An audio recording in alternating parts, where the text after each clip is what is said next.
건장한 성인 남성도 스탠드에 흐르는 전류에 반도 되지 않는 약 50mA의 전류에도 사망에 이를 수 있으며 불과 20mA만 돼도 1분 이상 감전되면 호흡곤란과 근육마비를 일으키게 됩니다. 그런데 송전솔로에서는 최고 76만 5천 볼트의 고압이 걸려있고 도심의 일반 전신주에 있는 고전압 케이블에도 220V 가정용 전압의 100배가 넘는 전압이 걸려있다는 사실. 무엇보다 고압 전선이 위험한 이유는 신체가 직접 전선에 닿지 않아도 감전될 수 있기 때문인데요. 원래 공기는 전기가 통하지 않는 절연체이기 때문에 전선과 직접 연결돼 있지 않을 때는 전기가 통하지 않는 것이 정상.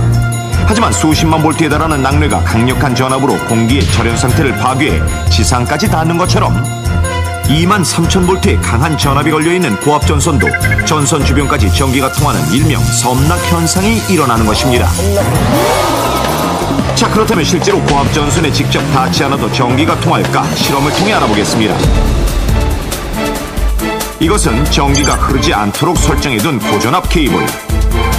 먼저 낚싯대를 들고 고압 전선 아래를 지나가는 상황을 가정해 마네킹을 세워두었습니다. 현재 낚싯대와 고전압 케이블의 거리는 약 10cm. 이제 고전압 케이블에 실제 고압 전선과 같은 전류를 내보내면 어떻게 될까요? 그리고 그때 낚싯대를 든 사람에게 흐르는 전류의 양을 알아보기 위해 전류기를 설치했습니다. 실험 준비는 끝났고 이제 실험 시작! 고전압 케이블의 전압을 실제 고압 전선과 같은 약 23,000볼트로 높이는데 과연 어떤 일이 벌어질까요? 잠시 후. 떨려. 번쩍이는 강렬한 성광. 그 순간 얼마 걸리지 않았어요. 낚싯대에 흐른 전류의 양은 어린이나 노약자가 사망에 이를 수 있는 20mA까지 치솟습니다. 즉 아무리 피복에 둘러싸여 있어도 강한 고압이 공기까지 뚫고 흐를 수 있다는 사실을 확인할 수 있는데요.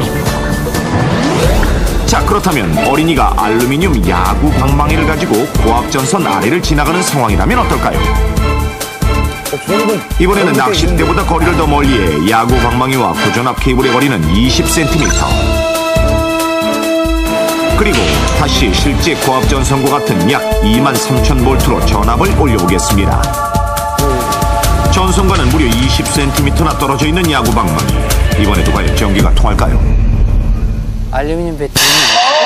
마치 번개가 치듯 번쩍이는 성광. 만약 실제 상황이었다면 감전됐다는 건데요. 방망이를 들고 있던 아이에게 끔찍한 사고가 일어났을 것입니다.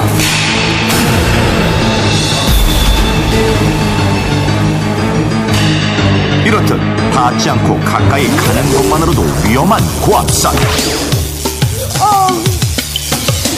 그러므로 주택가의 고압 전선과는 2m 이상 거리를 두는 것이 안전하고 70만 볼트 이상의 전압이 걸려있는 송전선로에는 최소한 5m 이상 거리를 두는 것이 감전 사고를 예방하는 최선의 방법입니다. 또한 고압 전선 근처에 사다리, 안테나, 파이프 등 길이가 길고 전기가 통하는 물건을 가지고 가는 일이 없도록 하십시오. 그리고 만약 감전돼 의식을 잃은 사람을 발견한다면 먼저 끊어진 전선이 근처에 있는지 확인하도록 하고 반드시 마른 나무 막대나 플라스틱을 이용해 전선을 최대한 멀리 치우는 것이 급선무. 그리고 곧바로 119에 신고한 후 구조대가 도착할 때까지 인공호흡을 해주는 것이 최선의 방법입니다.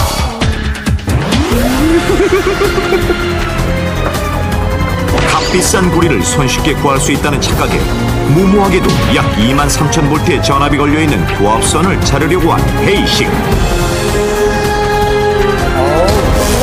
결국 전선에 채 닿기도 전에 감전돼 한순간에 소중한 목숨까지 잃고 말았는데 고압 전선을 훔치려다 감전돼 죽은 헤이싱의 이야기가 그저 어이없고 바보 같은 사람들만의 일로 여겨지십니까? 최소한의 안전수칙을 지키지 않는다면 당신도 언제든 황당한 사고의 주인공이 될 수 있습니다.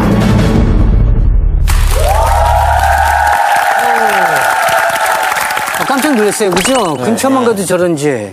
와, 이제 뭐 바닥을 보고 다니는 게 아니라 하늘 보고 다녀야 되겠어요. 그러니까요. 야. 아, 그 흑기사 해주셔서 정말 아유, 별 말씀. 굉장히 멋있습니다. 네. 박사님. 별 말씀 재밌었습니다. 저는 오늘 일단 너무 인상 좋으신 우리 교수님께서 네. 흑기사를 해주셔서 너무 감사드리고요. 네. 그리고 굉장히 많은 지식을 얻어가는 것 같아요. 건강에 대한 그런 것과 제가 몰랐던 그런 저의 어떤 버릇들이 앞으로는 조심해야겠다는 그런 생각이 들었고요. 저뿐만 아니라 우리 숙소에 가서 우리 멤버들에게도 꼭 조심시키도록 하겠습니다. 아, 알겠습니다. 자, 오늘은 약간 어색했지만 다음 주에는 안 어색하고 아주 익숙한 모습으로 다시 찾아뵙도록 하겠습니다. 대한민국의 안전사고가 없는 그날까지 위기탈출 넘버 원!